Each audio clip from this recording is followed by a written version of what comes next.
শিক্ষার্থী বন্ধুরা আসসালামু আলাইকুম। আজকে আমি অনুশীলনী 1-এর আবৃত দশমিক ভগ্নাংশ থেকে সাধারণ ভগ্নাংশে রূপান্তর দেখাবো। তো এক্ষেত্রে একটা র্যান্ডমলি উদাহরণ দেয়া যাক। আমরা একটা উদাহরণ নেই 0.732। এখানে 32 এর উপর পৌনঃপুনিক আছে। তো এই অঙ্কগুলো করার সময় আমরা প্রথমে দেখব দশমিকের পরে কয়টা ঘর আছে। এখানে 1 2 3 ঘর আছে। দশমিকের পরে যত ঘর থাকবে হরও ঠিক তত ঘর বিশিষ্ট হবে। যেহেতু এখানে 3টা ঘর আছে, হরও 3 ঘর বিশিষ্ট হবে। দ্বিতীয়ত যে বিষয়টি লক্ষ্য রাখতে হবে, দশমিকের পরে যে ঘরগুলো আছে তার মধ্যে কয়টার উপরে পৌনঃপুনিক আছে। এখানে 3 2 দুইটার উপর পৌনঃপুনিক আছে, এই কারণে আমরা প্রথমে 2টা 9 দেব। আর একটা ঘর আছে কিন্তু সেটাতে কি নেই, পৌনঃপুনিক নেই, তাহলে সেটা আমরা 0 দিয়ে 3 ঘর তৈরি করব।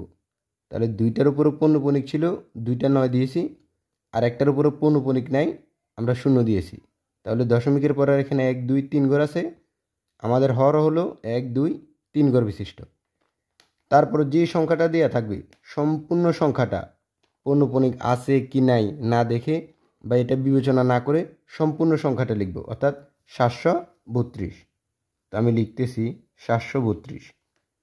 এখান থেকে বাদ যাবে যে সংখ্যাগুলো বা যে অঙ্কগুলোর উপরে পৌনঃপুনিক নাই, সেটা বাদ যাবে। তাহলে আমরা 3 2-এর উপরে পৌনঃপুনিক আছে, পৌনঃপুনিক ছাড়া আছে কি শুধুমাত্র 7। তাহলে আমরা 7টা বাদ দেব। তাহলে হয় কি এখানে হর হিসেবে 990, আর 732 থেকে যদি আমরা 7 বাদ দিই থাকবে 725।